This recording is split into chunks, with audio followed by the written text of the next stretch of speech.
La conclusion, elle est proche de celle d'Elisabeth, parce que c'est effectivement de se dire s'il y a des dispositions législatives à avoir, c'est sans doute un plan ambitieux en matière de développement des soins palliatifs, qui reprend effectivement ce qu'on a évoqué, le fait qu'il y ait un parcours global, le plus anticipé possible,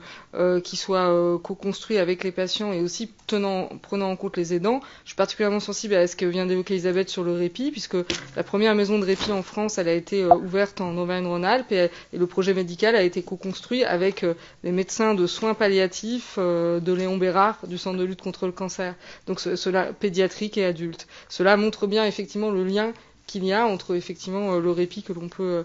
proposer aux aidants et les sujets qu'on évoque aujourd'hui. Ce plan, il passe par clairement le fait que les moyens humains puissent être adaptés, hein, ce qu'on a dit, il faut qu'il y ait du temps qui soit dédié pour qu'on puisse faire des choses de qualité, c'est une évidence. Ce n'est pas si facile à faire que ça dans un contexte déjà de tension sans doute financière, pour les finances publiques, mais aussi de tension ressources humaines dans les établissements. Mais cela sera forcément efficient et un gain de qualité de vie, je pense qu'on peut trouver des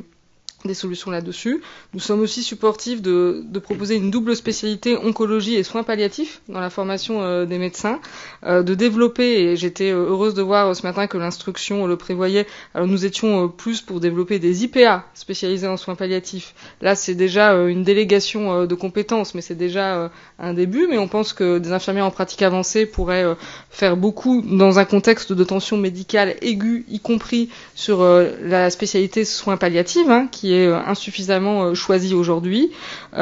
et prévoir effectivement capitaliser sur les expérimentations que j'ai évoquées un peu innovantes qui permettent d'avoir un parcours anticipé, global et structuré qui passe notamment par des hôpitaux de jour soins palliatifs, très importants pour structurer la prise en charge en cancérologie et qui s'appuie aussi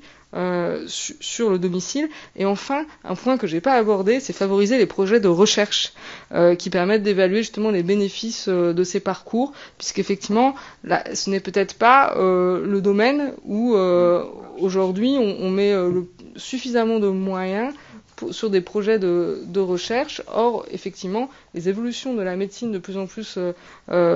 personnalisées font qu'effectivement, il faut davantage donner de moyens à des projets de recherche sur ces sujets.